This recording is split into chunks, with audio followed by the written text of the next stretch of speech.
Welcome to another edition of Inside the Electronic Music Industry. In this segment, we'll get a close-up and personal view into what has become the great success of DJ Fixx. To start, he was asked to map out the history of his vinyl releases starting from the first to present day. I had hooked up with a partner named DJ Mojo that I actually produced my first record with. Basically after that I kind of did my own thing. I put out a couple independent records just under myself, under Fixx Records. Paired up with Shiraz to do a couple things with Shiraz. He was also just starting at the same time. We put out a couple things together as well, and he actually put out a couple records for me. And then I was recognized by Huda Hudia, which owns Kaleidoscope Music. And that was probably in 2000. I signed with him for, I think it was 2 years at first. He put out at least 50 to 60 records for me just on that stretch. I met Mark After Dark, who had already started After Dark Records. He came to me with a proposition that I could start my own label, and which he would fund, and I would have be able to call the shot. The only stipulation is that he wanted me to, the label to be just me. And then I started the Bottom End thing. I did the After Dark thing as well because that was his parent label. I've consistently still done it to where it's just double-sided. I never feel like I should put more than 2 tracks per record. I think that's overdoing it. I switched and did the Bottom End After Dark thing because I wanted to have a lot of creativity and freedom.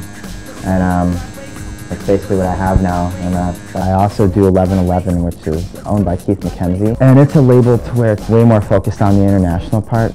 Me and Keith are pretty much a group called KMFX, which we always work together.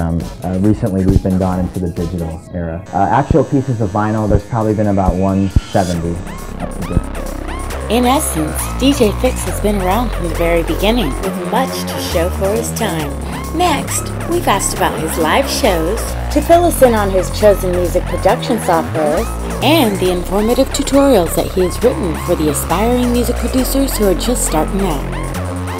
When performing the live shows, even before this digital age kind of started, I already kind of even shied away from the turntable thing, only because I was always so far ahead on production that I'm always being booked as the fans and the promoter knowing that I'm going to play all unreleased tracks of mine.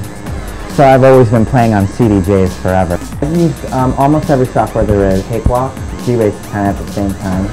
I use Reason solely for everything. For a good 2.5 years, I got into the Ableton thing about 2005. I've actually made the big leap of actually spending all of the time and money to actually get the Mac set up. I've actually switched to Logic because of switching to Mac. I pretty much ran through pretty much all of them. The tutorials are great, man. I actually did them for a couple different programs. I did them for Reason as well. I took the time to sit down and explain to kids step by step in tutorial fashion, which is dummy-proof. Audio programs, especially as far as sequencing, there are a lot alike, so it's really easy to, when you change programs, to very easily pick up and be good at the next one, like, very quickly. For the final question, he was asked if he had anything more to add. Keep on trucking. I don't know. The soul vibrates, the soul vibrates, the soul vibrates, the soul vibrates, the soul vibrates, the soul vibrates, the soul vibrates, the soul vibrates, the soul vibrates, the soul vibrates, the soul vibrates, the soul vibrates, the soul vibrates, the soul vibrates, the soul vibrates, the soul vibrates, the soul vibrates, the soul vibrates, the soul vibrates, the soul